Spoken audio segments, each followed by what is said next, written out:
Have you heard about Planet 9? No, not Pluto. We're talking about something lurking on the outskirts of the solar system.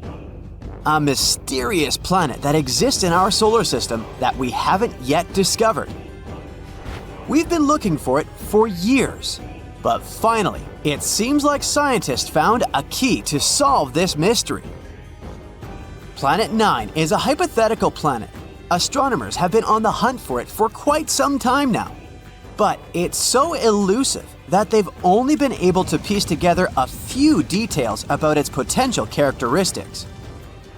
One thing we do know is that Planet 9 has to be a massive world, possibly up to 10 times the mass of Earth. That's one big planet. It's also thought to be a distant wanderer, hanging out somewhere between Neptune and Pluto. Some scientists think that Planet 9 might actually be a mini Neptune, with a thick, gaseous atmosphere and a rocky core. Others speculate that it could be an icy world with a solid, frozen surface and a thick layer of hydrogen and helium gas.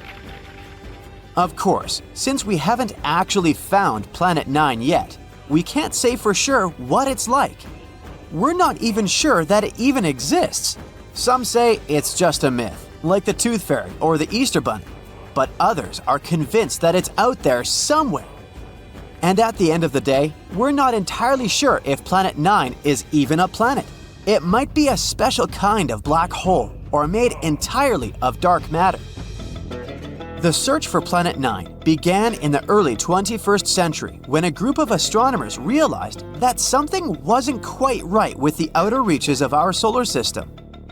They noticed that some distant objects, known as trans-Neptunian objects, were behaving in unexpected ways. Trans-Neptunian objects, or TNOs, are like the cosmic version of those items in the back of your fridge that you forgot about for years. They're small, icy bodies that hang out in the Kuiper Belt, beyond Neptune. So, scientists noticed that these guys started behaving weirdly. At first, they thought it might be a fluke.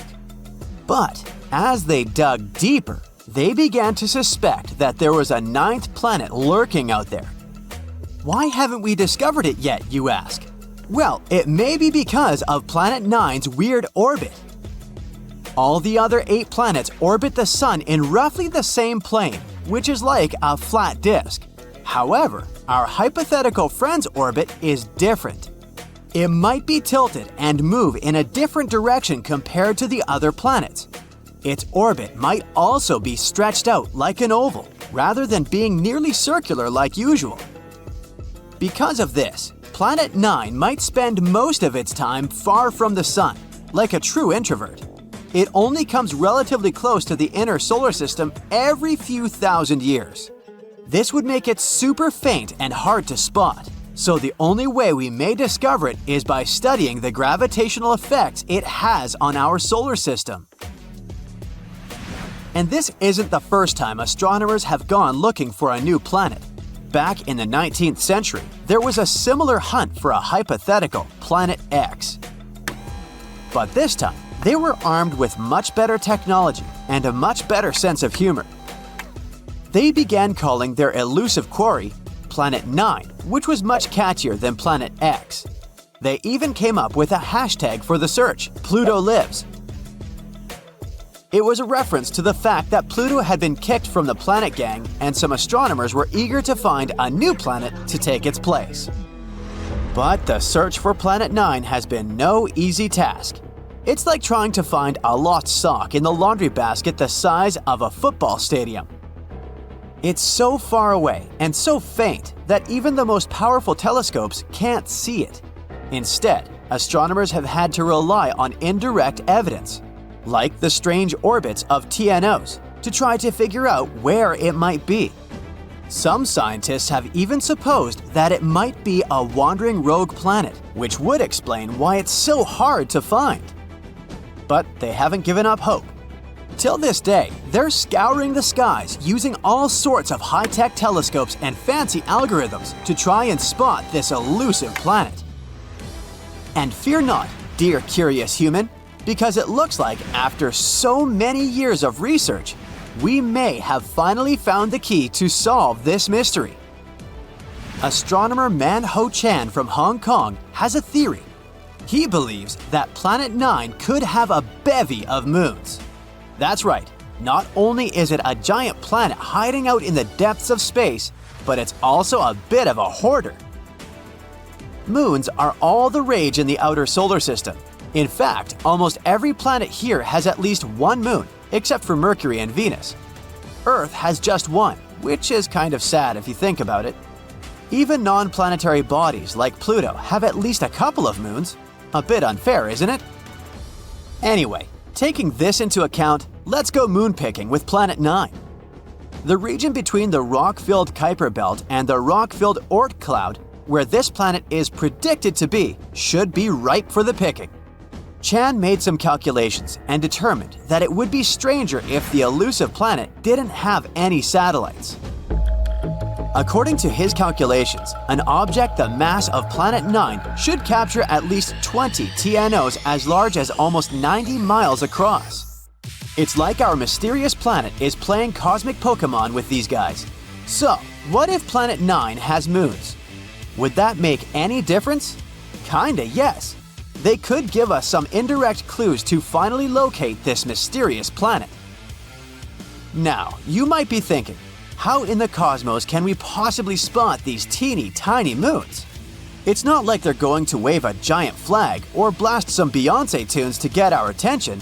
Well, apparently the key lies in something called tidal heating. Tidal heating might sound like a new workout trend, but it's a real scientific phenomenon. It happens when two celestial bodies are close together.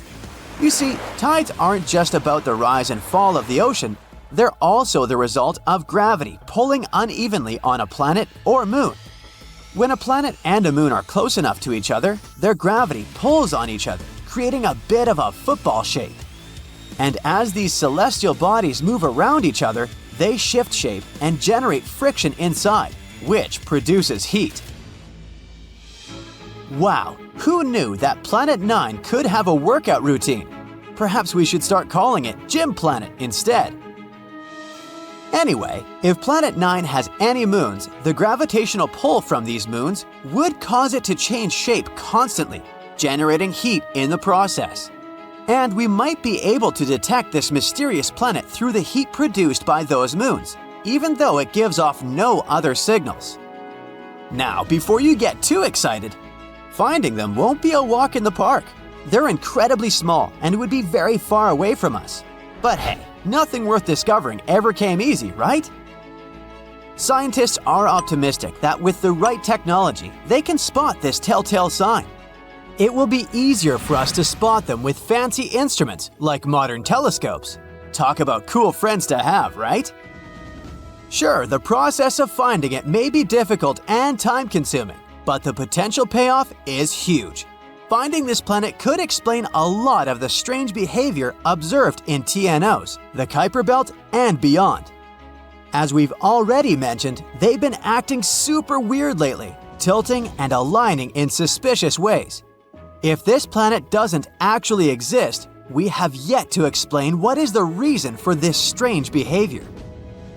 In any case, the search for Planet 9 is one of the most exciting and intriguing quests in modern astronomy. It's like a cosmic scavenger hunt, and everyone's invited to join in on the fun. So, grab your telescopes and let's go planet hunting. Who knows, maybe we'll find it sooner than we think. Now, if Earth were the size of a nickel, Neptune would be about as big as a baseball. That's impressive, but it's nothing compared to the giant ninth planet that might be hiding out there. Now, our Planet 9's discovery saga might have finally come to an end. Turns out, the problem wasn't where we were looking, but how. And researchers might have just made the biggest solar system discovery in decades. You see, the idea of finding a planet beyond Neptune has been around for years now. I know, back in school, you probably learned that the ninth planet was Pluto. But forget about Pluto. It's been demoted to a less fancy category since 2006. What I'm talking about is the Planet 9. A hypothetical giant planet that could be our cosmic neighbor. We've never actually seen it, but scientists are pretty sure it's out there somewhere, hiding in the outer solar system. To explain why they think that, we need a sheet of paper. Hey, here's one. We place a coin on it, and suddenly, it starts to move. Unless we're talking about some kind of superpower, there's no way this coin is moving on its own, right? So, you figure someone must be on the other side, holding a magnet and moving it around. You can't see the magnet, but it explains why the coin is moving. That's kind of what's happening with Planet 9. We can't see it, we can't prove it, yet, but its existence could explain the strange movements we see out there in space. For example, the planets in our solar system orbit on a flat plane that's tilted about 6 degrees relative to the Sun. But why 6 degrees? Well, no one really knows for sure. Some scientists think those orbits might be slightly tilted because of the pull of a ninth planet.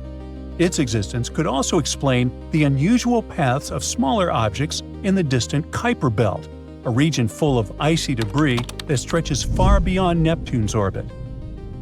Back in 2016, researchers from Caltech published a study about Planet 9. They suggested it could have a mass about 10 times that of Earth and follow a highly elongated path. It's a scientific way of saying it takes forever to make one trip around the Sun. Because of that, it would be located in the outer solar system. I mean, far, far away. It would orbit the Sun about 20 to 30 times farther out than our most distant planet, Neptune. According to scientists, Planet 9 would take up to 20,000 Earth years to complete just one full orbit around the Sun. Since it's crazy far out there, it's almost impossible to see it. So, as cool as this hypothesis sounds, we've never found solid evidence that Planet 9 actually exists. But we might be pretty close. In May 2025, a team at National Tsinghua University might have made one of the most exciting solar system discoveries ever. Alright, so there's a hypothesis that Planet 9 hasn't been discovered yet because we haven't been using the right method. This new study raises an interesting question. What if Planet 9 actually looks brighter in infrared light than it does in visible light? Let me explain. Scientists have been trying to spot Planet 9 by its reflected light. But here's the problem. To spot it in visible wavelengths, sunlight would have to travel all the way out to Planet 9, bounce off its surface, and then travel all the way back to Earth. If a Neptune-sized planet were about 10 times farther away than Neptune, it would look about 10,000 times fainter. But a planet's own thermal radiation, its heat, only has to make a one-way trip. So in infrared light, Planet 9 would only be about 100 times fainter. That's why it makes more sense to look for it using space-based infrared telescopes. And that's the idea behind this new study. The team started digging through archives, searching for old infrared sky survey data, and they pulled it from two main sources. First, IRIS, a satellite launched in the 80s that scanned the sky for almost a year. Then, the Japanese satellite Akari, another infrared observatory that operated between 2006 and 2011. So basically, they compared objects that showed up in IRIS database and noticed which ones had moved by the time Akari took its observations. And by doing that, the researchers found something incredible, an object that might just be our long-lost ninth planet. Because if something moves, it could be a planet orbiting the Sun, right? And yeah, they did find some celestial objects showing tiny movements. But before jumping to conclusions, they had to rule out the parallax effect. And that's something really important when we're talking about solar system discoveries. To explain it, I need you to do something. Hold one finger in front of your face. Close one eye, and now switch. Your finger seems to move a tiny bit, right? That's because you're looking at it from a slightly different angle, from one eyeball to the other. The same thing happens when we look out into space from Earth. Since our planet orbits the Sun, our view of very distant objects shifts just a little. That effect is called parallax. My point is, because of this effect, Planet 9 would appear to move across the sky as Earth goes around the Sun. On any given day, it might seem to be in one spot, but 6 months later, when Earth is on the opposite side of the Sun, it would look like it shifted. 6 months after that, it would seem to move back again. Scientists had to account for parallax. Actually, they had to remove its effects. So the team looked at images of the sky taken on the same date every year. Because on that same date, Earth is always in the same spot in its orbit. That means if Planet 9 is real, it would show up in the same place in those images every year. No fake wiggle from parallax, just its real position. This careful search led them to a single object, a tiny dot in the infrared data. This strange little spot had moved slightly along its orbit around the Sun over the 23 years between Iris and Akari. Wait, could that be it? Did astronomers just confirm a hidden planet? Well, maybe. But don't get too excited. The data we have on its motion over that time is not enough to figure out its full orbit. So, for now, we still can't say for sure if this mysterious object is really Planet 9. It's definitely a strong candidate, though. Based on how bright the object appears, the team estimates it could be pretty massive, and that came as a big surprise. You see, previous NASA research ruled out any Jupiter-sized or Saturn-sized planets hiding out there, but a smaller world would have gone undetected.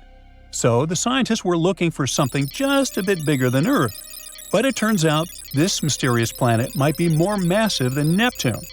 Now that they've discovered Planet 9, supposedly at least, the plan is to keep tracking it and collecting new data. But don't think the road ahead will be easy.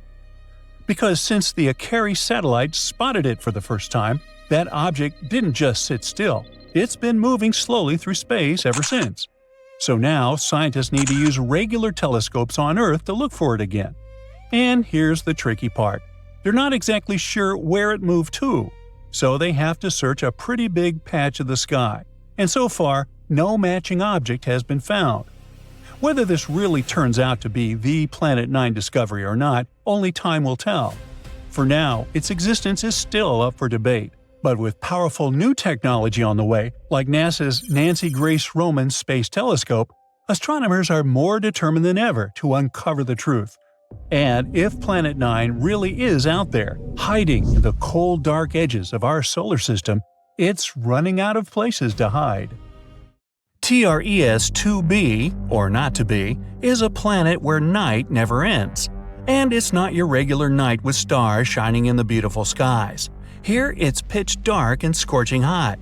TRES-2b is a gas giant, roughly 1.5 times more massive than Jupiter, and its surface absorbs light better than charcoal. It might also have a faint dark red glow because of its burning air, which is as hot as fresh lava. Lovely. In the star system of 55 Cancri, there are 5 planets, 4 of which are gas giants similar to Jupiter and Saturn. But the 5th one, or rather the first because it's closest to the star, is different in a most horrible way. 55 Cancri e is so close to its sun that half the planet's surface is a literal ocean of molten lava. The other half is in eternal darkness because it never sees the sun. The planet is always turned to its star on one side. And between the scorching and the dark, there's the twilight zone, a thin strip of gloomy nothingness. That's a getaway spot. HD 189377b, well, I'm not going to say that again, is the only exoplanet in the orbit of its star. And at first glance, it looks quite pretty, blue and white swirls making up wondrous patterns on the surface. But these pleasant colors actually come from hard silicate particles in the planet's atmosphere, which means it rains glass here. But the worst is that winds reach the speed of 5,400 miles per hour, or almost Mach 7. Well, for comparison, the fastest wind speed on Earth was 254 miles per hour, over 20 times less. Thus, the glass falling from the sky travels horizontally at hypersonic speeds, shredding everything in its path. Better duck. The next system, whose name I won't even try to pronounce, this one, has 3 exoplanets, which are all being slowly destroyed by their own star. It happens because that star is not irregular. It's a pulsar, a rapidly spinning core of an exploded star. It creates powerful electromagnetic pulses in several directions while rotating at several thousand times per second. As a result, the planets orbiting this deceased star are slowly being eaten away and will eventually disappear entirely. Kepler 70, hey, I can say that one, is a hot blue dwarf star that exploded into a red giant some 18 million years ago. At the time, it was orbited by at least 2 planets, the closer of which was a Jupiter-like gas giant.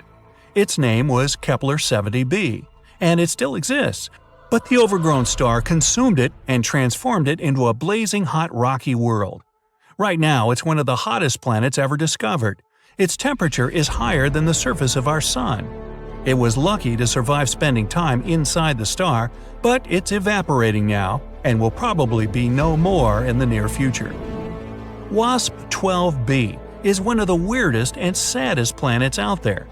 The enormous gravity of its star, combined with the planets consisting mostly of gas, result in the star slowly devouring its protege.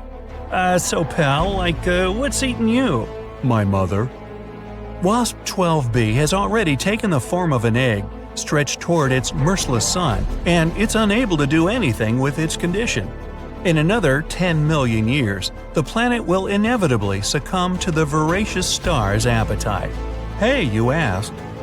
If you ever wondered what it's like to walk on ice and hot coals at the same time, Gliese 436b is a planet that would give you a vivid example. Being extremely close to its sun, the Neptune-sized exoplanet boasts temperatures hotter than a blazing oven, and yet it's covered in ice, which burns incessantly. This ice is much denser due to the enormous gravity of the planet, staying solid even under extreme conditions and not melting away. No list of frightening worlds could do without mentioning Venus, the Earth's evil twin. The second planet from the Sun has an atmosphere so thick and full of clouds that its surface is much hotter than that of Mercury. Volcanic eruptions constantly thrash Venus. Its gravity is almost 100 times stronger than ours, and those clouds I mentioned are not made of water but of sulfuric acid, which condenses and rains down on the ground, adding to the inferno. But even if you were brave, or crazy, enough to try to pass through these clouds, you probably couldn't. The winds up there are as strong as some of the most powerful hurricanes back on Earth. Here we have a very long name for a very, very cold planet. Although the host star is not too far away, it's a small and rather cool red dwarf, whose light and heat barely even reach the planet. The temperatures out there fall as low as minus 370 degrees, which is only marginally warmer than absolute zero. The exoplanet is thus dark, gloomy, and covered in eternal ice that never thaws. I thought I thaw that somewhere. Still, if it has a rocky core, it might generate some heat, so there's a chance that deep below the frozen surface, some unknown alien things might lurk. Dimidium, located roughly 50 light-years away from our solar system, is a planet hostile to any living thing on many accounts.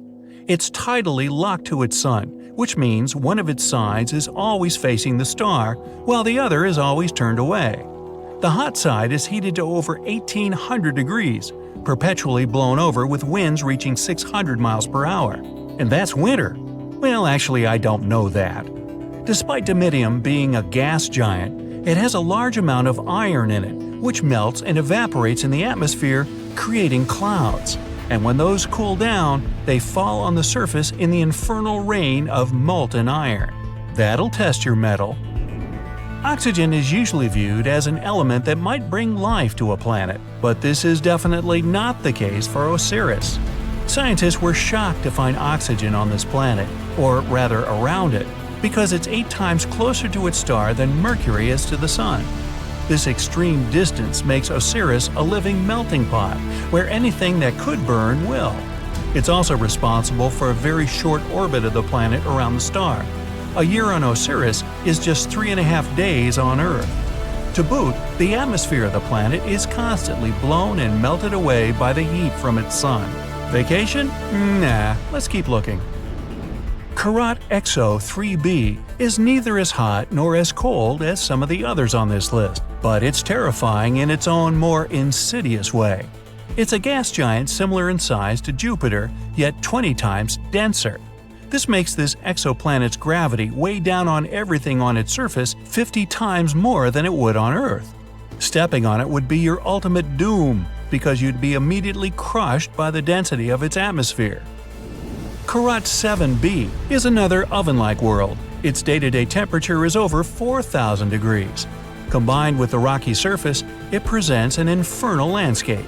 The rocks on the ground bubble and boil, evaporating in the atmosphere, where they cool down and eventually fall back on the surface in a brimstone rain.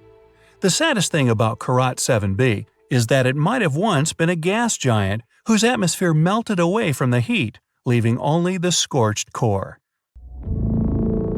Dark, mysterious, cold space. Comets, asteroids, planets, stars, and something that's lurking over there, far beyond Pluto. Yup, this could be the 9th planet of our solar system, the one people have been wondering about for centuries. IRAS, which stands for the Infrared Astronomical Satellite, collected interesting data back in 1983. It could be proof that Planet 9 is hiding there. No one knows if it really exists, but this discovery helped to build a model to understand this potential planet better. And in 2016, scientists found out that some small space objects in the Kuiper Belt were orbiting a bit oddly. The Kuiper Belt is the outer area of our solar system. It's a ring in the shape of a donut, filled with leftovers from the times when our solar system was forming. You can find this donut beyond Neptune. The objects in that region of space have weird orbits, almost as if a big body with strong gravity is pushing them away. Knock knock, Planet 9 again. The theory says it might be 5 to 10 times the mass of our own planet and up to 20 times further away than Neptune. The astronomical unit equals the distance between our planet and the Sun. Pluto is approximately 40 astronomical units from the Sun, but Planet 9, if it exists, is 400 to 800 astronomical units away. It would take 10,000 to 20,000 Earth years for this mysterious planet to make a single circle around the Sun. This makes it harder for us to catch this space body. There's a theory Planet 9 may have formed between the orbits of Jupiter and Neptune, similar to the rest of the gas giants in our solar system. The gravitational force of one of the 2 huge planets probably kicked it out of its orbit. Oh no. Then Planet 9 could get ejected further away from the 8 planets we know about. It ended up as some sort of icy waste, quite small at the beginning. But as time went by, Planet 9 has cleared its orbit of frozen pieces of rock and dust and finally formed into a real planet. Another theory says that this could be a planet another star lost on its way while it was passing near our solar system. In any case, Planet 9 probably doesn't reflect that much sunlight since it's so far away. And astronomers aren't sure where exactly they should look for it. Space is dark, mysterious, endless, obviously. But if we do find Planet 9, it will be the first solid proof there are more planets in our solar system than we thought. Moving on to an interesting exoplanet, located only 90 light-years away from us. An exoplanet is generally a planet located outside our solar system. This one has an atmosphere with water clouds. 1 year there lasts 24 Earth days, and the planet travels around a red dwarf star, which is way dimmer and smaller than our Sun. That's why, even though the planet is 8 times closer to its star than we are to our Sun, the temperature there is similar to that on our planet. This exoplanet has a size similar to Neptune. It's also less dense, which means it's mostly made of gas, unlike Earth, which is made of rock. The average temperatures there is 140 degrees, which makes it one of the coolest small exoplanets we've ever discovered. And the cooler the exoplanet is, the bigger the chance we'll find clouds in its atmosphere. Researchers have discovered more than 4,000 exoplanets, but all of them have been found within the Milky Way, at least until now. For the first time, astronomers may have spotted a planet outside our galaxy. They called it M51 ULS-1. The planet is located in the Whirlpool Galaxy, a distant spiral galaxy 28 million light-years away from us. There was once a huge but pretty young star that got stuck in a gravitational dance with something that could be a dense neutron star, the collapsed core of a giant star, or a black hole. The star's dance partner had incredibly strong gravity. It was feeding on the star, greedily ripping away its plasma. Then something unusual happened. An unknown, maybe even Saturn-sized object passed by and blocked this confrontation from our solar system. Now, no one can see what is going on. But this could potentially be the farthest planet we've ever discovered. There's a newly discovered planet outside our solar system. As large as Jupiter, it orbits 2 stars. And as we can observe it from our planet, it crosses in front of them both. The full circle around these two stars, which means 1 year, takes approximately 200 Earth days. On the day of the discovery of the previous planet, scientists also found it had an unusual companion. It's an extra-hot Jupiter with an ultra-tight orbit around its star. The year there lasts only 1.9 Earth days.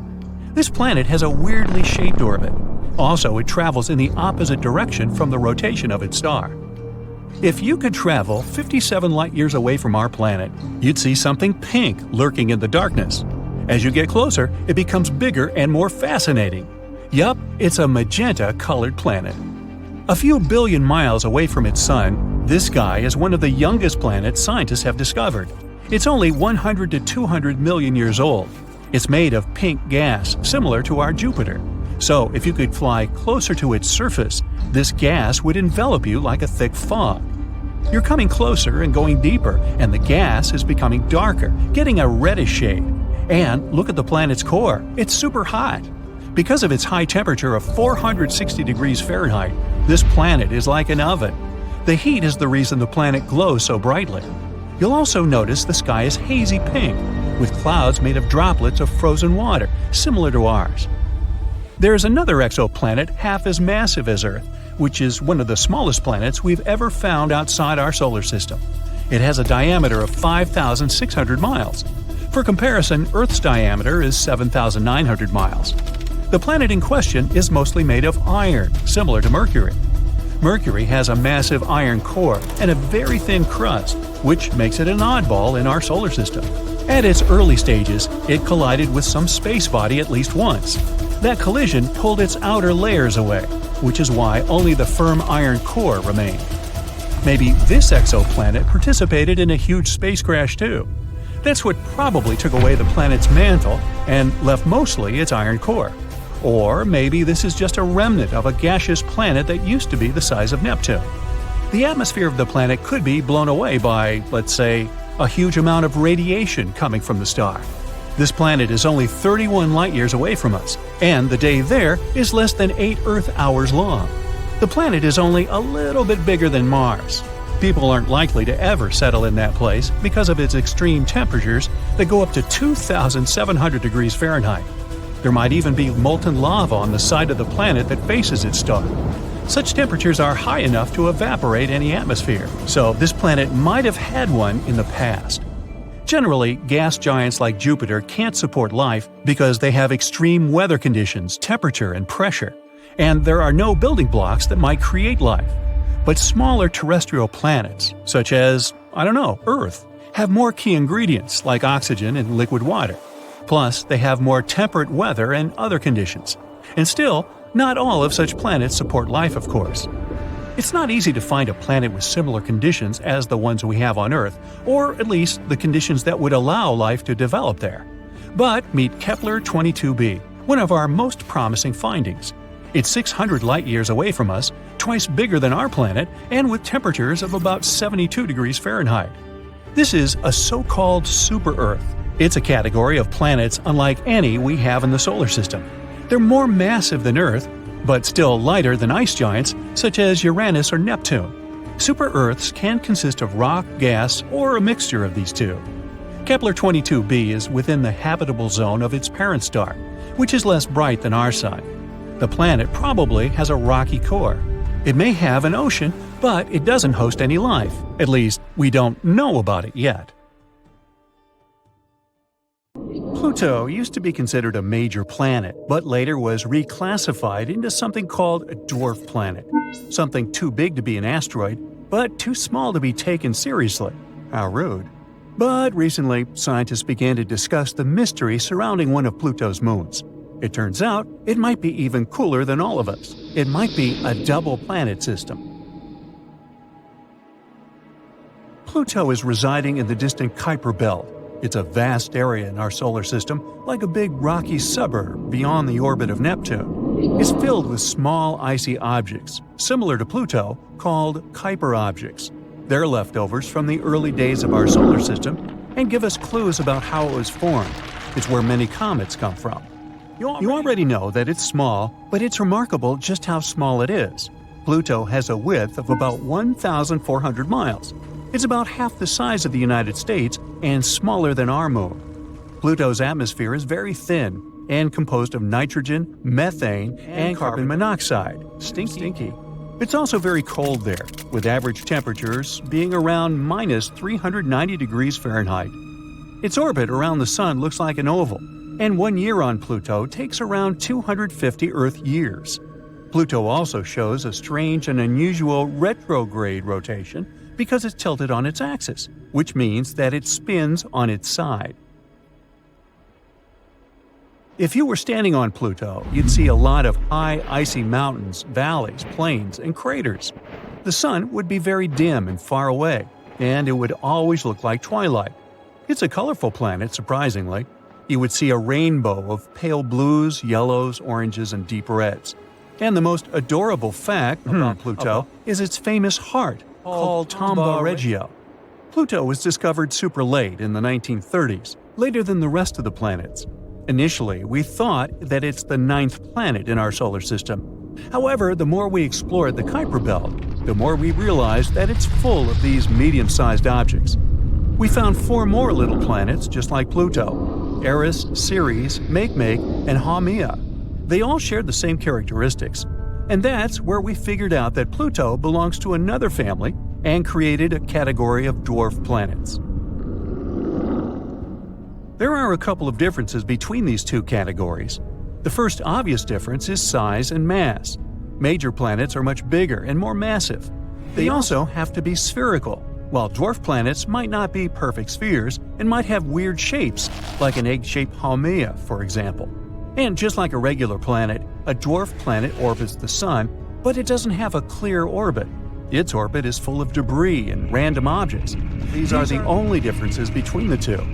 Well, as you can imagine, the reclassification sparked quite a controversy. People even made up a new term, Plutoed, which means downgraded. But although it might be sad that Pluto isn't a major planet anymore, we can look at it like a story about finding your true family.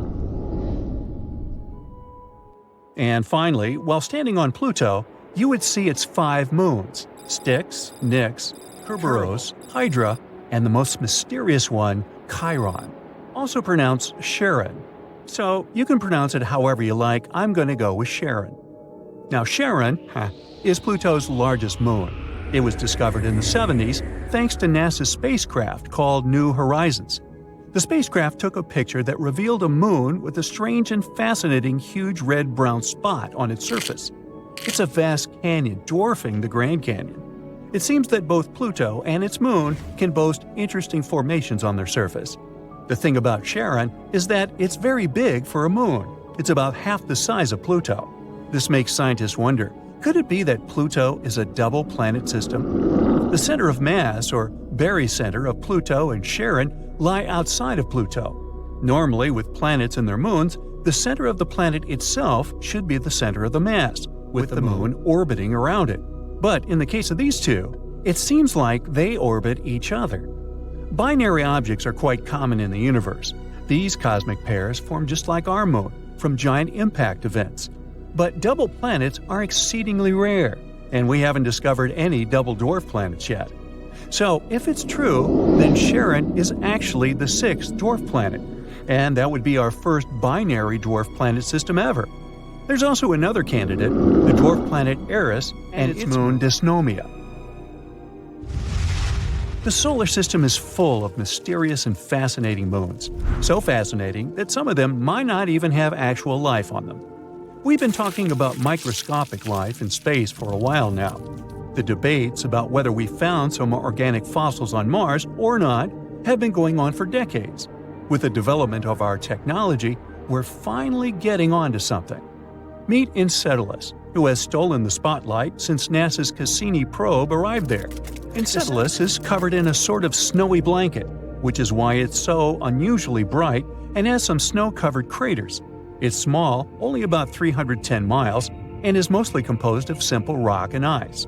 But in 2004, we found plumes of water bursting out from this moon's south pole, which means that there's liquid water beneath this moon's icy surface. It's probably because of Saturn and its other larger moon, Dione. Their gravitational dance creates tidal forces that keeps Enceladus warm and lively. All this means that Enceladus is now a top candidate in the search for life within our solar system. Of course, life requires more than just water, and we won't find any animals there or anything like that. But we might find some microscopic organisms, and that's awesome too. In fact, Saturn is winning the lottery when it comes to life candidates. For example, scientists have a wild idea that Titan, another of its moons, might be home to extraterrestrial life as well. Titan is a frosty moon, chilling at about minus 290 degrees Fahrenheit. Surprisingly, it has some lakes on its surface. But don't imagine your typical water bodies. These lakes are believed to be filled not with water, but with liquid ethane or methane. Back in 2005, NASA discussed that there might be life munching on chemicals like acetylene or hydrogen in Titan's lakes. And then, in 2010, NASA investigated this moon some more. They found missing hydrogen and acetylene on Titan's surface, hinting at the possibility of something eating away at these substances. That's why some scientists dare to imagine methane-eating beings in Titan's freezing lakes. Moreover, they suggested that if these creatures exist, they probably have much larger cells than animals on Earth. What we could find there is something much bigger than a simple microbe, even something like a small animal. But Saturn isn't the only lucky one. Triton is Neptune's biggest moon, and you guessed it, it's another life candidate. It's an icy world with frozen nitrogen all over its surface and a crust made of water ice, again super chilly. However, Triton is a hotspot for geologists because it's one of just 5 moons in our solar system that likes to show off with its active geysers. It's shooting nitrogen gas up into space. That would be a cool show, if we could see that.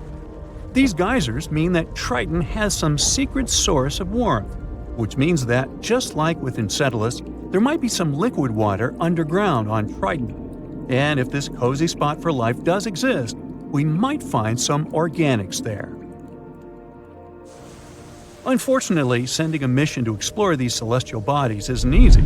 The only spacecraft we've sent so far was our Voyager 2 in 1989. We need more time, money, and technology to develop spacecrafts that would be able to travel far and investigate the area beyond Mars. And even if we do, it'll take decades for this spacecraft to reach these places. In any case, let's hope that during the 21st century, we'll finally be able to fully explore our solar system and all its mysteries.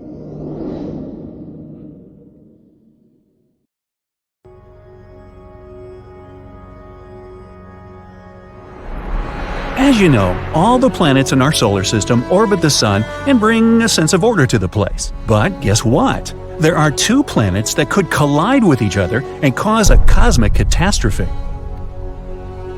Here's Neptune, the most faraway planet in our solar system. It's 17 times heavier and 4 times bigger than the Earth. It's 30 astronomical units from the Sun. 1 AU is the distance between the Sun and the Earth, so it's 30 times farther away from our star than we are. And Neptune makes a complete circle around the Sun in 164 years in an almost perfectly round orbit. Neptune is cold, calm, and stable. But there's one planet that can ruin this balance, Pluto. It's a dwarf planet covered in rocks and ice. It's 6 times lighter and 3 times smaller than the Moon. We're interested in its orbit. If you look at a map of the solar system from above, you can see that it's not round but elliptical, so it's a slightly flattened circle. At its furthest point, Pluto is 49 Earth-Sun distances away from the Sun. When it moves, it comes closer to the star. At its closest point, Pluto is about 29.5 AU from the Sun. That's closer than Neptune. So, hypothetically, they could collide. Let's look at this collision from the front row. A little closer, please? Good. Neptune and Pluto are slowly approaching each other. They are both very cold worlds, but they begin to interact with each other gravitationally. Just like 2 magnets, it warms them up from the inside. Neptune is a gas giant. There's no solid surface there, so there's not much change in it yet. But Pluto has a rocky surface. Because of Neptune's gravitational influence, it's starting to crack. Pluto experiences continuous earthquakes. This causes it to heat up even more. When Pluto almost touches the gas giant, it begins to crumble from the inside out. Plus, Neptune has a very dense atmosphere, so the dwarf planet begins to ignite from friction with the gases in the upper atmosphere. Pluto is now very hot on one side and very cold on the other. This causes severe deformation, and it begins to crumble. Half of the dwarf planet's fragments remain in Neptune's orbit. They will collide with each other until they turn into dust and become new rings of the big planet. Other fragments will burn up in Neptune's atmosphere, and the biggest rocks that remain of Pluto will fall through Neptune until they're completely burned into dust. Neptune literally ate Pluto and continued its orbit without any change, all because the gas giant is 20 times larger and much heavier than the dwarf planet. So this collision would do no harm to Pluto. But it couldn't have happened in the first place, because their orbits don't actually cross. Let's look at the map of the solar system again, not from above, but from the side. All 9 planets here are on a horizontal line from the Sun. The distance between them is great, and their orbits don't cross. Here's Pluto's orbit. You can see that it's tilted relative to the horizontal line of all the other planets. It starts at the top, then dives under the orbits of the planets and comes back. So Pluto can never collide with Neptune. Still, planetary collisions have occurred in our solar system before, and thanks to these collisions, life appeared on Earth. Let's go back in time to almost 4.5 billion years ago. This ball of hot lava is Earth. It just formed from a cloud of dust and began to cool. But then, a wandering planet the size of Mars appeared on the horizon. It's called Theia. It was inevitably approaching our planet. The collision with Theia happened at a perfect angle. If Theia had hit us head-on, both planets would have been smashed to pieces. But it hit us almost at a tangent. Theia knocked some of the matter out of the young Earth and crumbled into rubble itself. It could no longer continue its journey because the Earth caught it in a gravitational trap. A large fragment of this planet remained in our orbit. Smaller fragments crashed into each other, falling to Earth or joining the remains of Theia. The dust settled, and we can see the familiar picture, the Earth and the Moon. This is the main theory of how it came to be next to us. Scientists say that it was this collision that caused life to appear on Earth. Theia brought a lot of ice on it, which turned into water on our planet. The new moon stabilized Earth's rotation, and conditions on the planet became perfect for the emergence of life. Another collision could create a blast wave that would spread out thousands of light years. Stellar collision. This usually occurs in binary systems with a white dwarf and a regular star like our Sun. A white dwarf is the remains of a star that has gone out. As the stars get together, they start to move around each other in a spiral-like dance. The white dwarf pulls down the upper layers of the larger star. This hot plasma and stardust form a luminous disk. The two stars get closer and closer. When they finally merge, this causes a chain reaction in the core of the hot star. The massive matter presses on the star's core too hard. This causes the innards of the combined star to heat up even more, and it expands, creating a supernova. This is one of the brightest events in the universe. The light from the explosion can be seen hundreds of light years away. Another spectacular view is the collision of a star with a black hole. Black holes are the heaviest objects in the universe, and their gravity is incredibly strong. So when a star and a black hole get close, the black hole starts eating the lighter matter of the star. The hot plasma, like spaghetti, heads toward the heart of the black nothingness. For an observer, this plasma seems to settle on the very edge of the black hole. It's called the event horizon. The thing is that time is much slower near such a heavy object, so we think the matter stays on the event horizon, but in fact it's long gone into the heart of the black hole. As they get even closer, the black hole starts to literally tear the star apart and swallows it whole. At this point, the black hole spits out about half of the star's mass in the form of a beam of energy right out of its black heart. The other half of the star's mass becomes the black beast's food. We know of many black holes in our universe. The heaviest of them usually lies in the centers of galaxies. They can be millions of times heavier than the Sun. But what would happen if two black holes collided with each other? Our scientists had the opportunity to observe such an event. Two black holes weighing 66 and 85 solar masses gradually approached each other.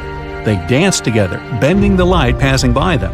But then they merged into one enormous black hole, weighing 142 solar masses. That same second, the new black hole released gravitational waves into space with an energy of 9 solar masses. Scientists were able to catch these waves and observe the merging of the two black holes from the front seat. But this event actually happened about 17 billion years ago. We're only now seeing it because the particles of light and gravitational waves took so long to travel the distance of 17 billion light-years to Earth. Now consider a galactic scale collision.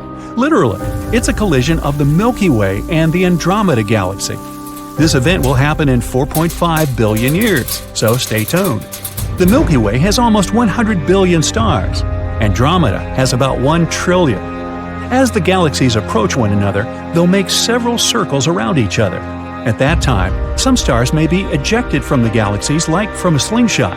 Then Milky Way and Andromeda will begin to merge. One scenario here is that our solar system will collide with another star system from Andromeda. In this case, there could be a stellar collision and a supernova afterwards.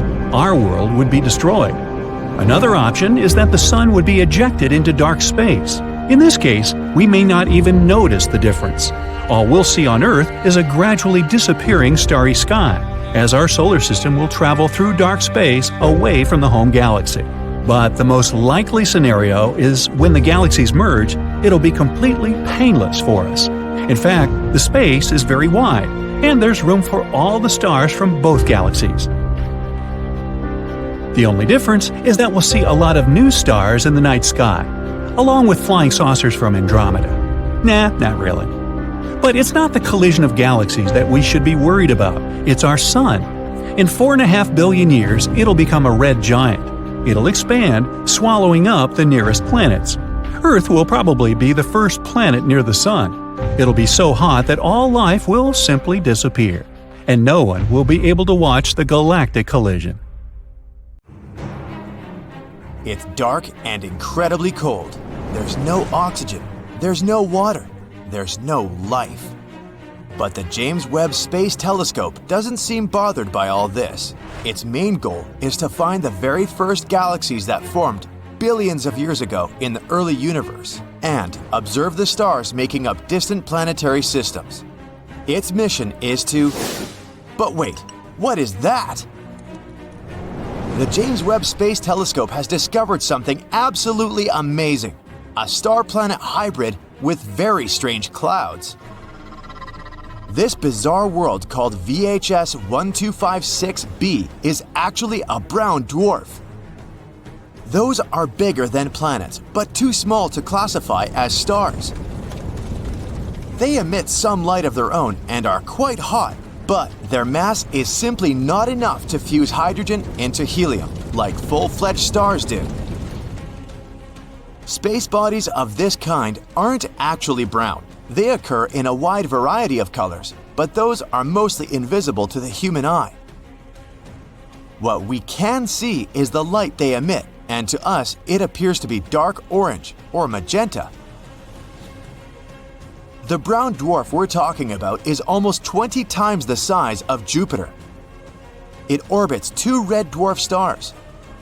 And to complete one orbit, the brown dwarf needs 17,000 years. In fact, astronomers found out about this unusual exoplanet in 2016. But at that time, they didn't classify it as a brown dwarf, and thus couldn't explain its puzzling reddish glow. Now, thanks to the James Webb Telescope, they know the space object's origin. Anyway, back to those clouds. As you know, clouds on Earth are made of water vapor, but those on the brown dwarf are different. They seem to be made of sand. It looks like good old sand from Earth, but it's actually not. The clouds are made of tiny particles of silicate. Scientists have been putting forward theories about the existence of such sand clouds on exoplanets for quite some time. But the discovery the James Webb Space Telescope made is the first real proof. The silicate particles on the sandy dwarf are most likely quartz or some other mineral. In size, they're less than a micron, and 1 micron is 1/25th of a thousandth of an inch. In other words, they look like particles in smog. The exoplanet seems to have an atmosphere which contains some water, methane, and other substances and minerals. Interestingly, this atmosphere isn't still. It's constantly undergoing extreme changes. Another cool thing about it, scientists have detected carbon dioxide. And this is only the second confirmed discovery of this gas on a planet outside the solar system.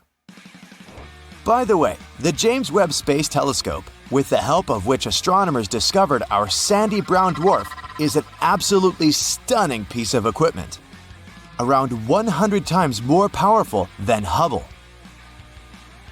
Even though the telescope itself is 3 stories high and its size equals that of a tennis court, its mirrors are the lightest large telescope mirrors of all time.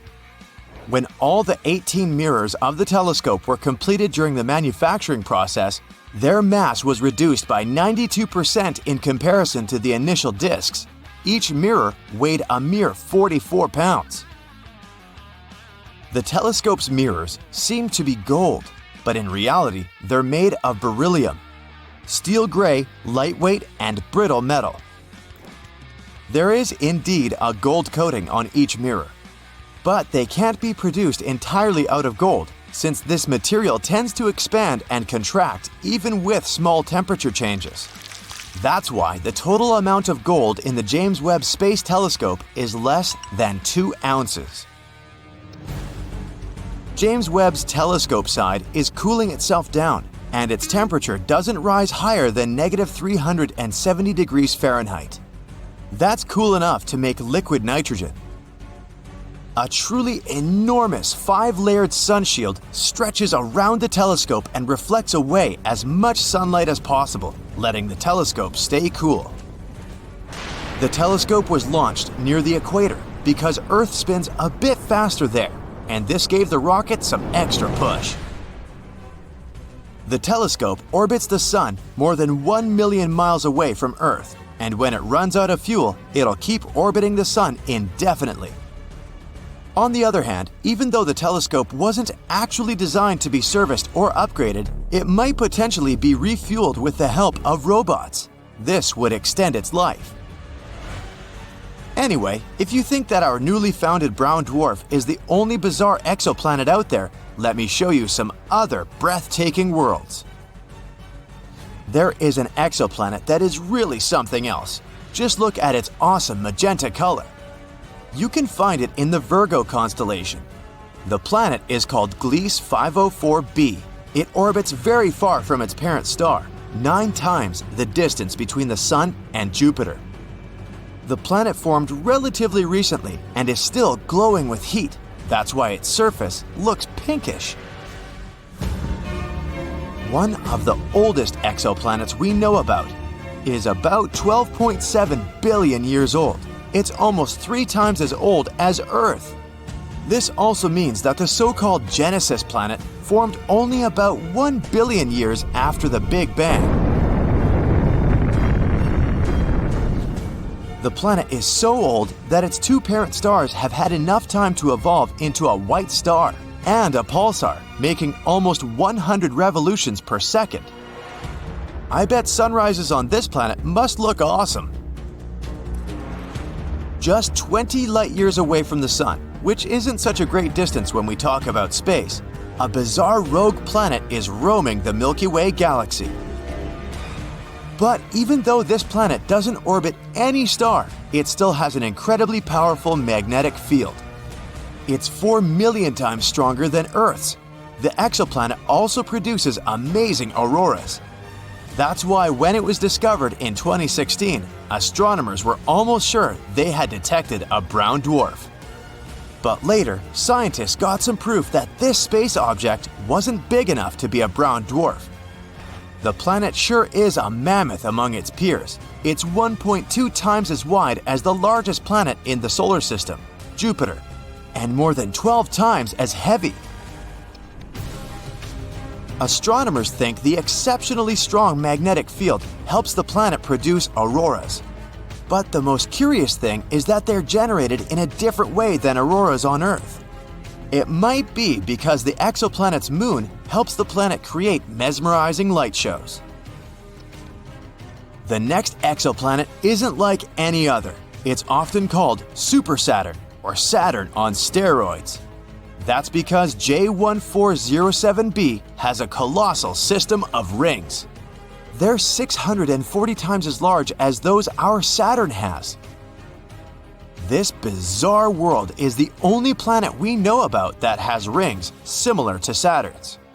If you moved this giant to our solar system and used it to replace Saturn, its rings would look many times larger than a full moon. An exoplanet called WASP-12b munches on the light coming from its star. It's one of the darkest worlds people know about. All because its day side consumes light rather than reflects it back into space. The egg-shaped planet is giant, twice the size of Jupiter, and it traps more than 94% of the light that reaches its atmosphere. It might be the main reason for the temperatures on the surface of the planet that can rise up to 4,600 degrees Fahrenheit. The night side of the planet isn't as hot as its day side, a mere 2,200 degrees Fahrenheit. The difference in temperature makes water vapor and clouds gather above the surface of the planet. And from time to time, swirls of material from the planet's superheated atmosphere spills onto its star. What of you? Discovered in 2017, KELT 9b is one of the hottest exoplanets we know of. The temperatures there can reach 7,800 degrees Fahrenheit. For comparison, the temperatures at the surface of the Sun reach 10,000 degrees Fahrenheit. The planet is probably so insanely hot because it orbits extremely close to its star, KELT 9, which is way hotter and bigger than our Sun. Experts believe that the giant star might one day evaporate the entire planet. Scientists keep finding new planets they call super-Earths. It's a class of more massive planets than Earth, but way lighter than ice giants, such as Uranus and Neptune. Super-Earths can be made of rock, gas, or a combination of these two.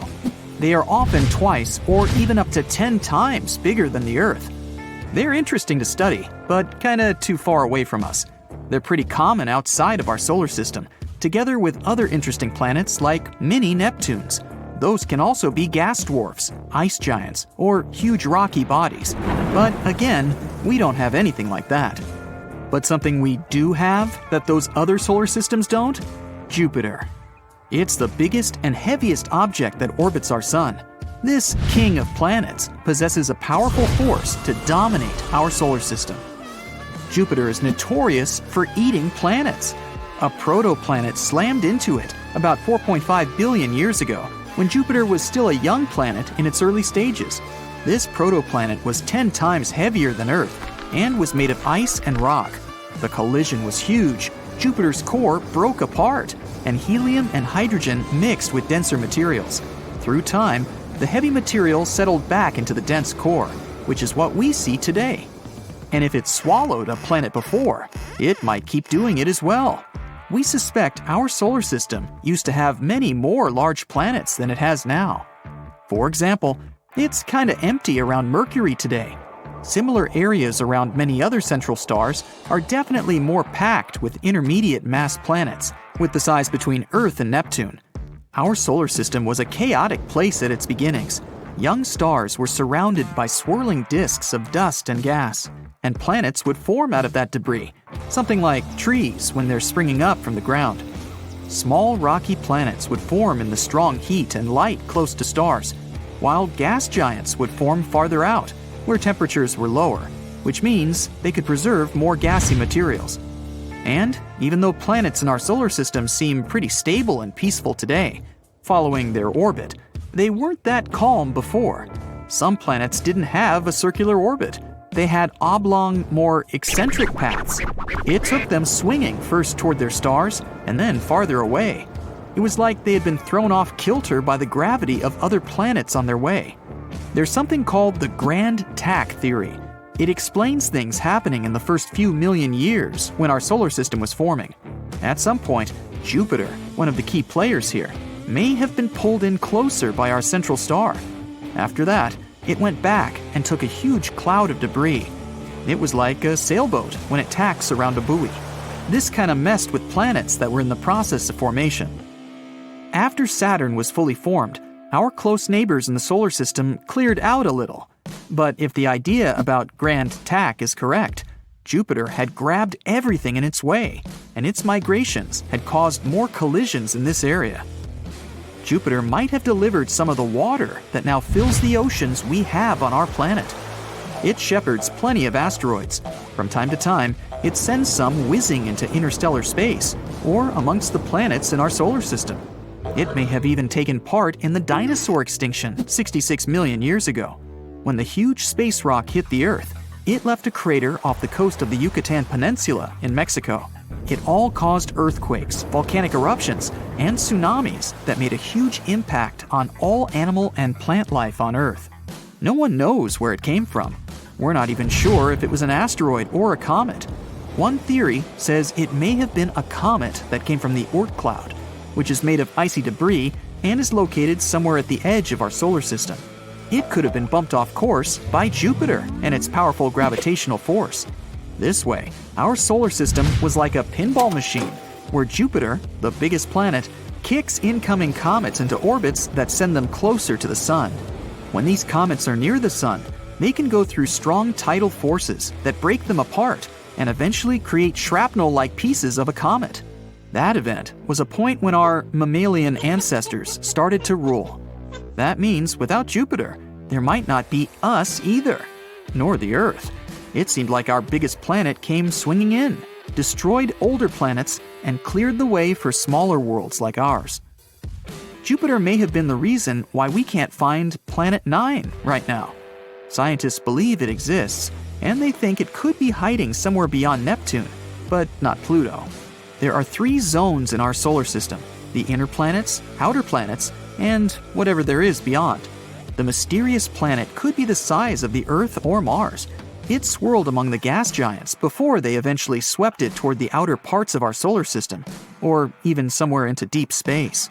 Jupiter has stripes because of differences in temperature, atmospheric gas, and chemical composition.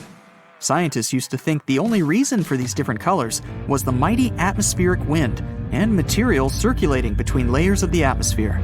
Now we know the light-colored stripes, or so-called zones, show us where the gas rises. When the stripes are dark-colored, they're called belts and can tell us where gas is sinking. Jupiter's moons could also be why the planet is stripy, because they're tugging on its atmospheric convection cells. At the center of Jupiter, there's a dense liquid core made of helium and metallic hydrogen, together with dissolved heavier elements. As we go further from its center, the temperature and pressure inside the planet drop off. That way, the liquid interior gives way to gases from the atmosphere. Again, mostly helium and hydrogen. No one knows how deep this liquid-gas boundary lies, but the planet is probably fully liquid a couple of thousand miles under its cloud tops. Jupiter would still be bigger than some other giants, like Saturn, if we could strip its gases.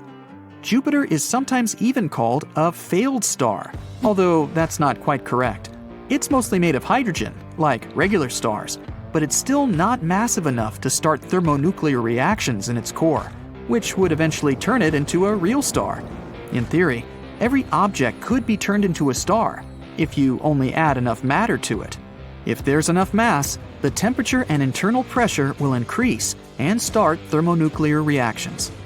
So, to turn Jupiter into a star, such as the Sun, you'd have to make it 1,000 times more massive. But to form a cooler red dwarf, you'd only need 80 Jupiter masses more. That way, Jupiter won't spontaneously become a new star of our solar system. But if many space objects with similar mass collide with it, or in other words, if Jupiter eats them, then maybe. You never know. But in theory, if it could become a massive star, it would have stopped other planets from forming in stable orbits. It would have also increased the radiation that the surface of those planets get. which is why it would be really hard for life to develop in our solar system. Jupiter is the planet that spins the fastest in our solar system. It only needs 10 hours to make a full rotation on its axis, even though it's huge, more than 300 times bigger than the Earth, and 2.5 times more massive than the rest of the planets in our entire solar system together. But if it got more massive, it would shrink. More mass would make Jupiter denser, which means it would begin pulling in on itself. So it could get 4 times its mass and would still be the same size.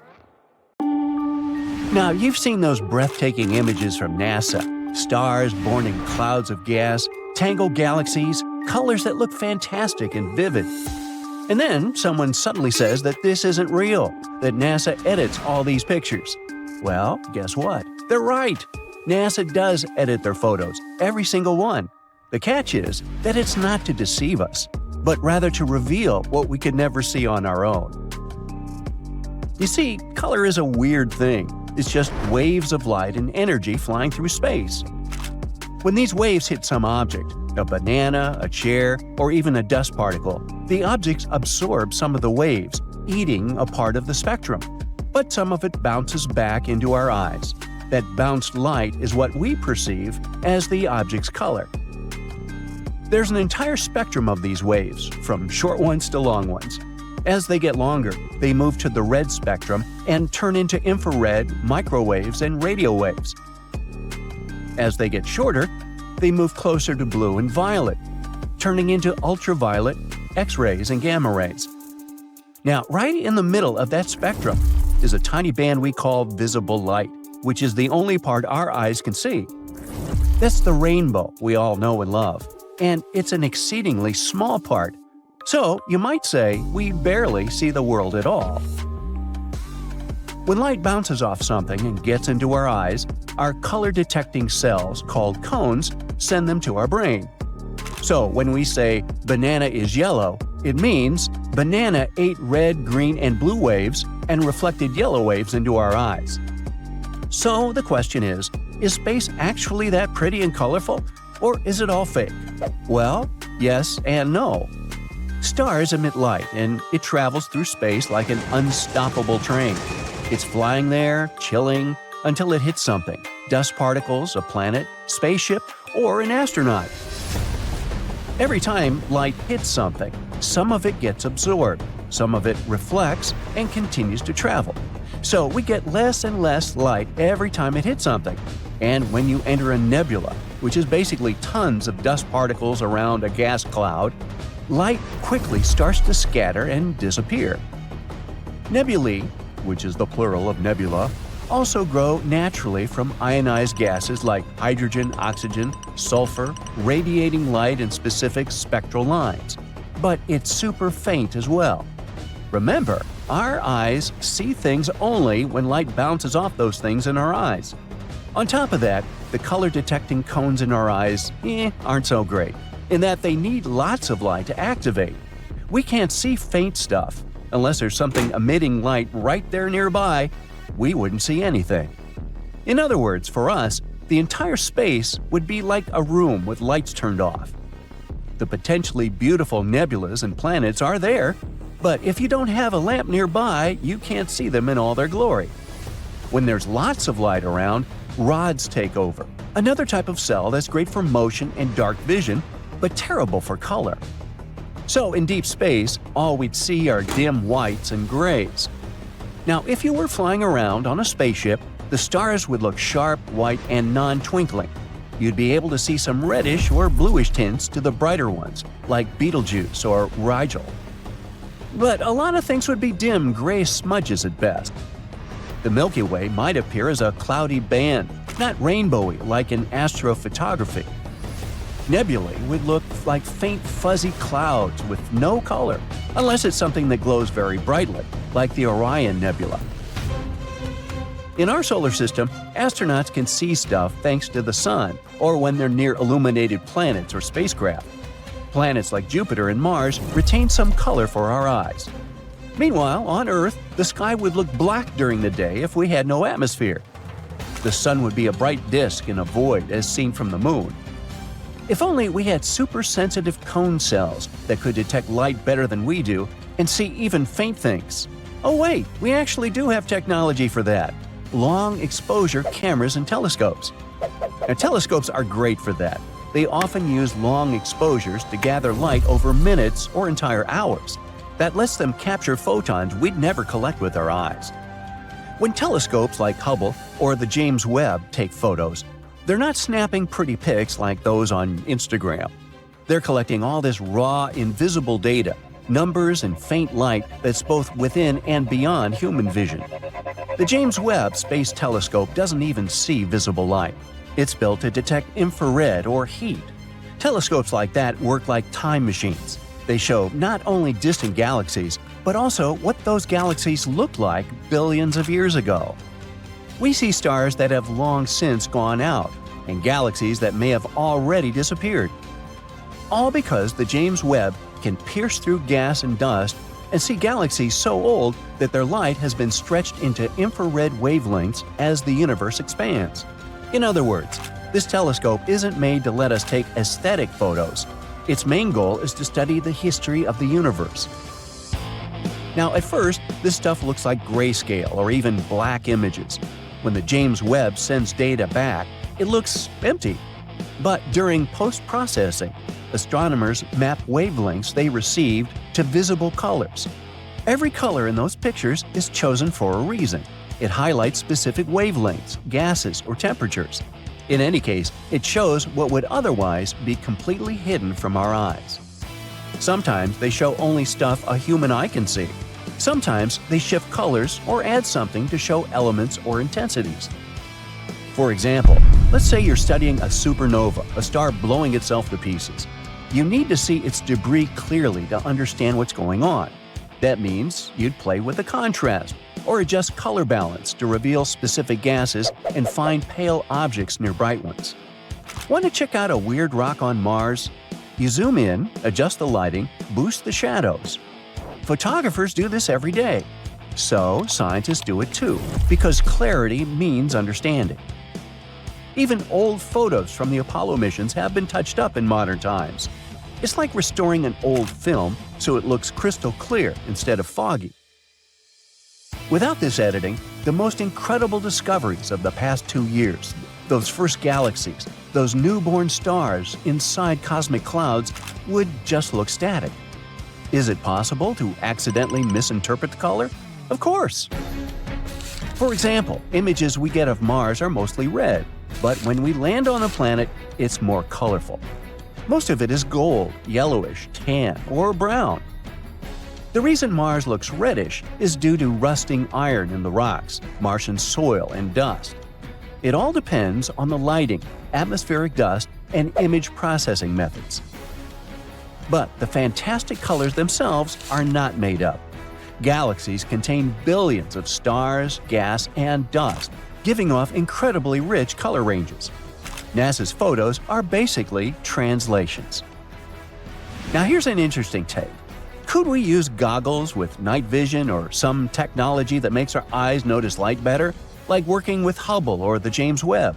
Man, the sky would be insane. You'd never be able to sleep again. These magical astronomy glasses should greatly amplify faint light, enhancing and translating colors. Unfortunately, today's night vision tech won't cut it. Night vision goggles work by amplifying visible and near-infrared light, but they display everything in green monochrome, not true color. Meanwhile, infrared goggles detect heat, not color. We need some goggles that raise photon sensitivities by 10,000 or so. If only we were lucky enough, like some animals. For example, snakes can see infrared, bees see ultraviolet light, and birds see more colors than we do. And we can't even imagine how they perceive the world. So yeah, NASA edits their photos, because raw space isn't built for our eyes. It's dark, cold, distant, and silent. But with a little translation, some math, some color grading, some visual storytelling, we can see the invisible. We can study the past and inspire more people to study space in the future. Mars is a dry, rocky, and barren planet. It's difficult to imagine that once upon a time, the red planet could have had a landscape similar to ours. But scientists believe that this is the case and that millions of years ago, Mars was filled with vast oceans of water. In early 2021, NASA sent their most advanced rover yet to the red planet. Its mission is to search for any signs of microbial life that hint at the planet's past. They named the rover Perseverance, or Percy for short. Even Percy's initial landing on Mars itself was a scientific discovery. The rover landed using auto-navigation along with onboard cameras to track the planet's surface and find the ideal spot to land. This helped scientists work out the best landing options for future missions to Mars. Percy currently roams the red planet, guided by a new and highly advanced auto-navigational system. The majority of his day is spent analyzing rock formations. Percy is decked out with a high-tech laser that fires a tiny pinpoint beam into rocks. The laser creates a plasma from the rock samples. Then Percy's onboard spectrograph analyzes the plasma to identify the chemical composition of the rock. Two of Percy's most significant findings so far are rocks that have been nicknamed Mazi and Yigo. These words come from the Navajo dialect, in tribute to a NASA engineer from the Native American Navajo tribe. Mazi means Mars, and Yigo means diligent. These two rocks are both salt-like in composition, meaning they are igneous rocks. If you're not familiar with your rock species, igneous means that the rocks were formed from a volcanic eruption. The current shape of Mazi and Yigo suggests that they have been molded by a watery environment. This could be proof that Mars was once filled with water. Another interesting rock discovered has been nicknamed the harbor seal. This is a dark, smooth rock that scientists believe had been sculpted by powerful northwesterly winds to resemble the playful marine animal. For decades, scientists have theorized about the wind and weather patterns on Mars. This finding seems to support their existing weather modeling of the planet. Percy has sent back over 20,000 images since arriving on Mars in February, including an internet-breaking selfie. Audio files have also been sent from the Mars mission. For the first time ever, we can listen in to the eerily and ambient sounds of extraterrestrial winds on the Martian landscape, all thanks to the rover's onboard microphones. For the first time ever, oxygen has been produced using human technology on another planet. Inside Percy is a gold-plated box around the same size as a car battery. This is the MOXIE unit. MOXIE stands for Mars Oxygen In Situ Resource Utilization Experiment. Yeah, that's a bit of a mouthful. 95% of Mars' atmosphere consists of carbon dioxide. The MOXIE unit diffuses the carbon dioxide and, through an intricate chemical process, turns it into oxygen. The unit has produced a modest but still historic 5 grams of oxygen. This works out to around 10 minutes of breathable air. It's also a good sign for what could come in the future. Who knows? Maybe one day MOXIE can produce enough oxygen to support a human colony on Mars. For now, scientists are more focused on MOXIE producing enough oxygen to create rocket fuel. In order to propel the standard-sized modern-day spacecraft off of Mars, you would need 7 metric tons of rocket fuel and 25 metric tons of oxygen. This would be far too heavy for a spacecraft to bring from Earth. So, if there is ever to be a manned mission to and from Mars, there needs to be some way to create fuel on the planet. For those of you worried about Percy being lonely, he actually has a special companion up there with him. Stowed inside the rover on his descent to Mars was a small but expensive helicopter named Ingenuity, but you can call her Ginny for short. The mini helicopter cost NASA $80 million to develop. But every penny was worth it, as Ginny made history by performing the first powered drone flight on another world. Ginny was a massive scientific feat, as engineers originally struggled to design a helicopter dinky enough to be stowed on an interplanetary rover, but powerful enough to take flight on another planet. After the success of Ginny, scientists are now collecting data from the one-of-a-kind helicopter to aid in the design of smart micro-drones here on Earth. The helicopter is used to explore terrain that is unsuitable for the rover. Ginny hovers over the Martian landscape, collecting data and taking aerial photographs to send back to Earth. Ginny is powered by solar panels above the rotor blades. A big concern for scientists was that the panels would get covered in thick coatings of Martian dust and leave the helicopter powerless. Luckily, airflow from the blades actually self-cleans Ginny's solar panels. Inside her mechanisms, Ginny carries a small postage stamp-sized piece of fabric from the Wright brothers' historic 1903 flying airplane. This is a loving tribute to the original pioneers of aviation. The Curiosity rover first landed on Mars back in 2012 and has been roaming the red planet for over 12 years. Curiosity wasn't designed to detect life as Perseverance was, but instead to determine if Mars had any of the necessary elements that could sustain life. This includes things such as liquid water, carbon, energy sources. Curiosity found a site scientists called Yellowknife Bay. This site once contained an ancient lake. The rover discovered minerals left behind from the waters, showing that the lake water was not too acidic or too salty. It would have had a balanced pH. Carbon, nitrogen, and other elements that could potentially support life were all found within the crater of the ancient lake. And most important of all, Curiosity found potential sources of energy for microbial life. So maybe there could be existing life on Mars after all. Curiosity made history by being the first Mars rover to witness and measure a planetary-wide dust storm. Just like on Earth, wind constantly blows on Mars, grinding away at the geology. This creates lots of dust, which eventually gets whipped up into large clouds. The dust clouds absorb sunlight and heat up, making the winds more intense. Without any rain or oceans, every few years the clouds grow so large that they wrap around the entire planet and create a giant dust storm. In 2018, Curiosity witnessed one of these great storms from the Martian surface. It noted that sunlight on the planet decreased by 97%, and many large sand dunes were left behind. Curiosity has spent more than a decade measuring the radiation environment on Mars. This allows scientists to work out if humans could safely visit the red planet without turning radioactive. So far, the news is encouraging, and the Mars radiation levels are comparable to those experienced by astronauts aboard the International Space Station. This means that astronauts could endure a long-term round trip without having to worry about radiation too much. Mars is home to the largest volcano in the solar system, Olympus Mons. This giant volcano is 14 miles high. That's about 2.5 times the size of Mount Everest. The volcano was formed millions of years ago, a time when Mars was filled with countless volcanoes, spewing molten lava across the planet's surface. Olympus Mons is a shield volcano, so rather than violently spewing lava and flames up into the air, lava would flow slowly down the sides of the volcano. This gives it its low, squat appearance and an average slope of only 5%. At only a few million years old, Olympus Mons is still a fairly young volcano. Because of this, scientists believe that it could potentially still be active, so maybe it could erupt at some point in the future. The Curiosity rover doesn't just eye up the local geology, it also takes a note of what's happening in the sky. In March 2021, it captured these shimmering iridescent colors in the sky, named mother-of-pearl clouds. This colorful display occurs when all the cloud particles are nearly identical in size. It usually happens shortly after the clouds have formed.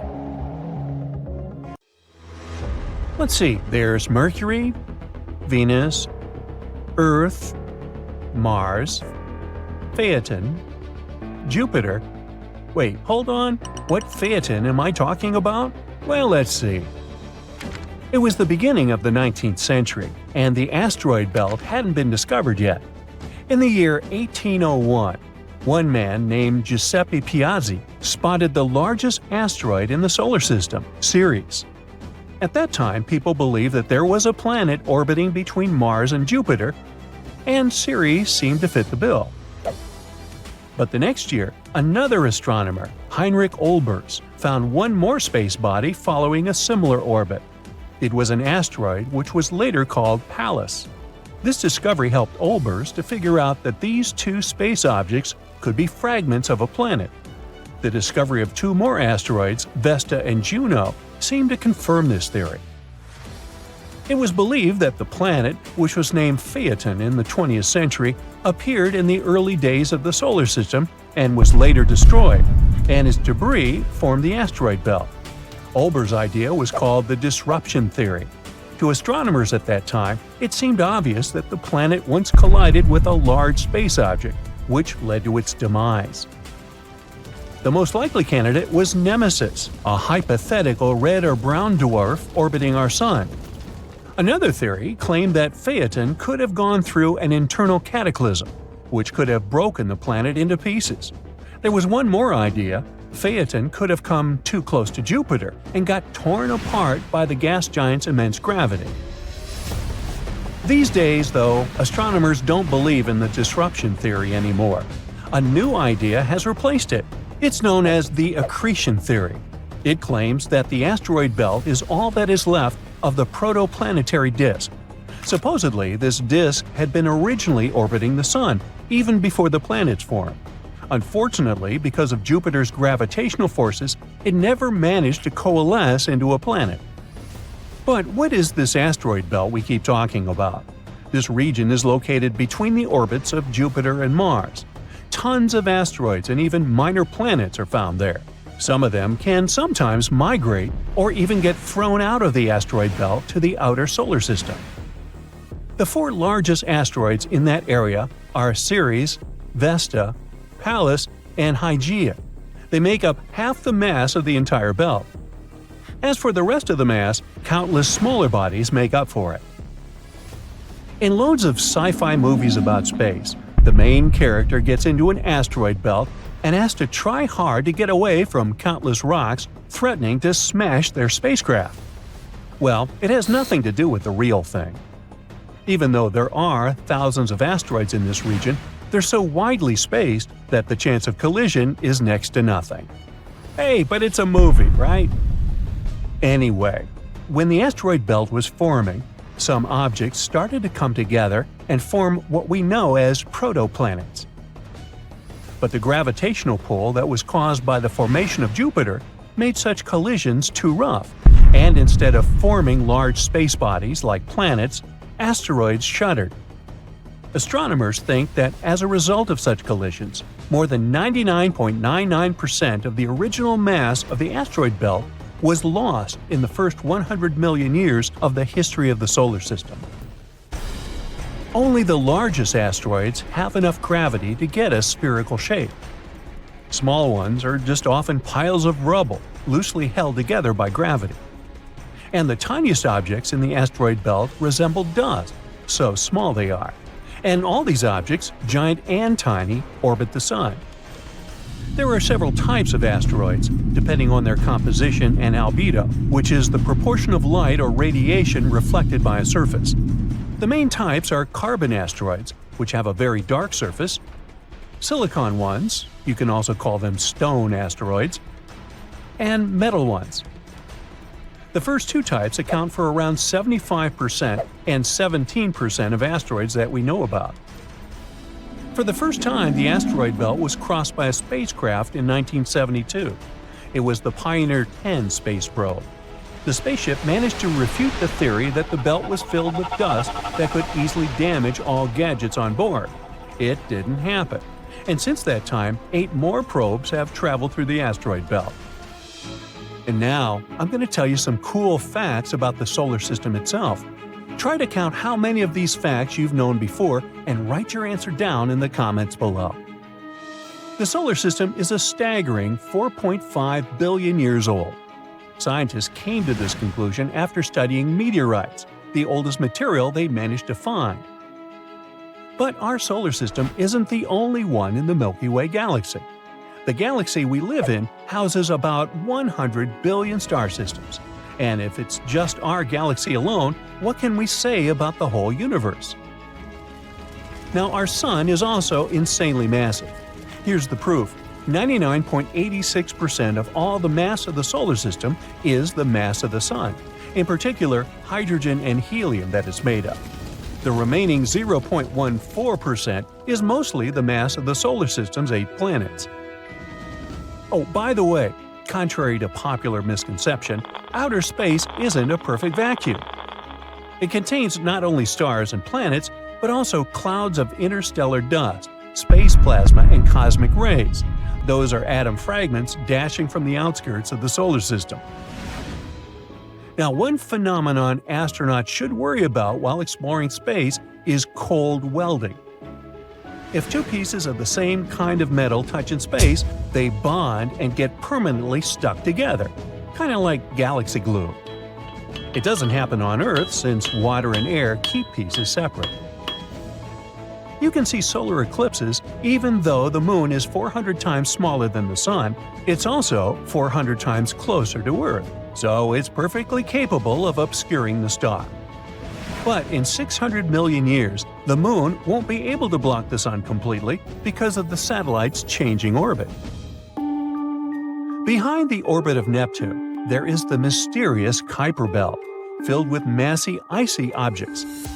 The most curious thing about this space formation, though, is that the scientists fail to explain the pattern of its movement. The only explanation they have is that Neptune might be hiding a ginormous planet. This hypothetical planet has already got the name Planet 9, and all we have to do is wait until its existence is confirmed, or not. The ocean on Jupiter is larger than any body of water on other planets of the solar system. But it's not the ocean you think about. The one on Jupiter isn't made of water. This mesmerizing thing consists of metallic hydrogen, and its depth is around 25,000 miles, which is actually almost the same as the circumference of Earth. Now, people got to know about beautiful Saturn's rings in the 1600s, but now we know that Saturn isn't the only ringed planet. All the giant gas planets, Uranus, Neptune, and Jupiter, have rings of their own, but they're thin and almost impossible to see. As for Mars, Venus, and Earth, they're made of rocky material and have no rings. At the same time, Saturn's moon Rhea might have a ring system consisting of 3 narrow bands. If astronomers manage to confirm it, it'll be the first time for people to discover rings around a moon. Oh, and Mars might get a set of rings of its own in the next 70 million years. The red planet's largest moon, called Phobos, is orbiting closer and closer to the planet. One day it's likely to get broken apart by the gravitational pull of the red planet and turn into a ring that can last for millions of years. And another cool fact about Mars. You've probably heard of methane gas, a byproduct of such natural processes as volcanic activity and cow emissions. Anyways, this gas is not only a part of the Martian atmosphere, but also the thing that confuses astronomers to no end. The thing is that the volume of methane on Mars keeps wavering, and scientists just can't figure out where it might be coming from. Can there be life on Mars? Can there be cows on Mars?